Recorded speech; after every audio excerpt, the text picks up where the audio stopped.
bahwa dunia saat ini penuh dengan ketidakpastian yang tinggi. Ekonomi global juga sangat sulit diprediksi.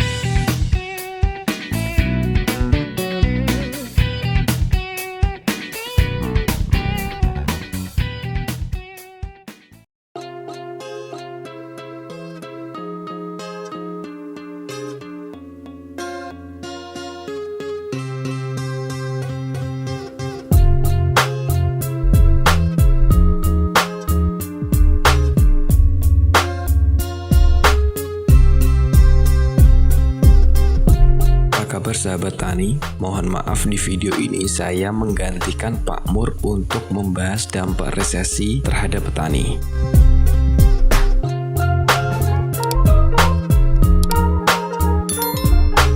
Resesi adalah kondisi saat perekonomian negara tengah memburuk.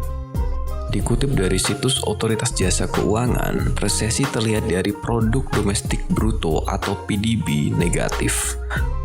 Pengangguran meningkat hingga pertumbuhan ekonomi real bernilai negatif selama 2 kuartal berturut-turut. Nah, 1 kuartal sama dengan 3 bulan.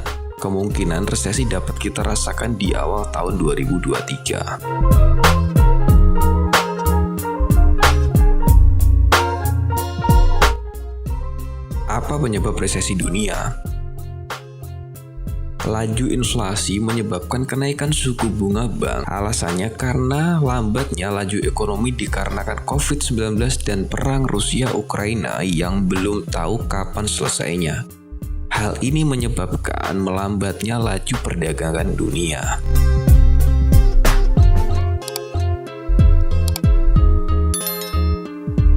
Sebelum lanjut nonton video ini, mari sama-sama kita berdoa resesi tidak terjadi di tahun 2023. Kalau memang resesi ini terjadi, dampak yang paling dirasakan petani adalah pemerintah akan mengurangi subsidi dan bantuan yang akan menyebabkan harga pupuk, BBM, dan bunga pinjaman modal petani akan mengalami kenaikan. Nah, ini sudah bisa kita rasakan sekarang. BBM mulai naik dan harga pupuk juga naik. Kalau para petani di hari ini sudah terasa sulit karena lonjakan harga pupuk dan BBM, kita bisa bayangkan apalagi di tahun 2023. Akan tetapi saya optimis para petani akan bisa melewati masa resesi tersebut.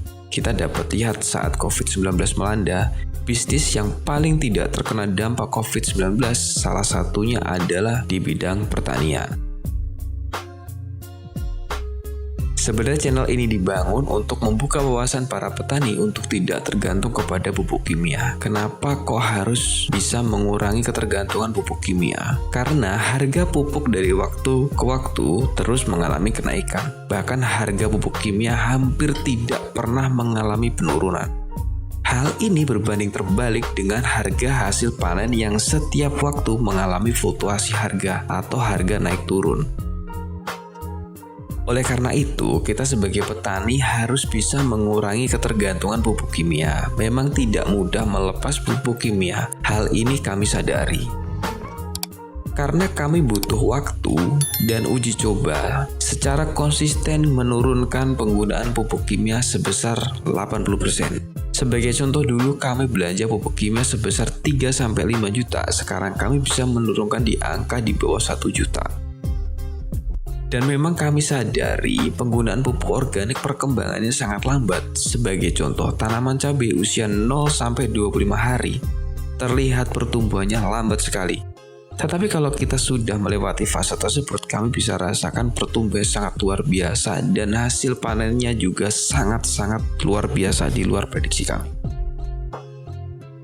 Dari hal ini, kami menyimpulkan kalau pupuk kimia memang pertumbuhannya sangat cepat, tetapi pupuk kimia harganya mahal, belum lagi efek residu dari bahan kimia.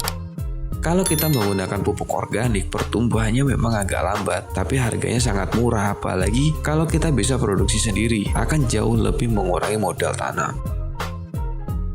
Oke, semoga video ini bermanfaat dan dapat membantu masalah para petani Indonesia. Kalau ada yang ditanyakan, silakan ditulis kolom komentar.